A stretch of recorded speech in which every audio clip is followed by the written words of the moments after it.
আসন্ন ত্রয়োদশ জাতীয় সংসদ নির্বাচনে শেরপুর ২ নকলা নালিতাবাড়ী আসনে ইসলামী আন্দোলন মনোনীত, হাতপাখা মনোনীত, চরমোনাই পীর সাহেব মনোনীত হাতপাখার প্রার্থী মাওলানা আবদুল্লাহ আল কায়েস।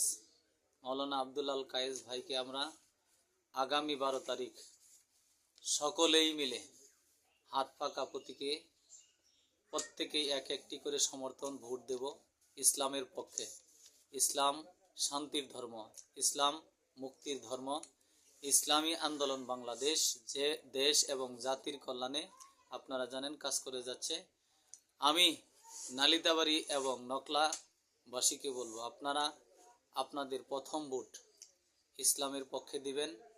ইসলাম যদি ক্ষমতায় যায় দেশে শান্তি বিরাজ করবে, দেশের অন্যায় অবিচার রাহাজানি সব কিছু দূর হবে এবং দেশকে একটি শক্তিশালী ইসলামী রাষ্ট্র হিসাবে পরিণত করবে। এবং আমাদের সর্বোপরি কথা হচ্ছে, আমরা দেশকে ইসলামী শরিয়া ভিত্তিক চালাইতে চাই এবং ইসলামী হুকুমত প্রতিষ্ঠিত করতে চাই। আমি দেশ এবং দেশের সকল মানুষকে বলবো, আমাদের ইসলামী আন্দোলন বাংলাদেশকে আপনারা প্রত্যেকেই এবারের নির্বাচনে হাতপাখা প্রতীকে এক একটি করে সমর্থন ভোট দেবেন এবং প্রত্যেকের সমর্থন দিবেন। এই বলে আমি আমার কথা শেষ করছি। আসসালামু আলাইকুম ওয়া রাহমাতুল্লাহি ওয়া বারাকাতুহু।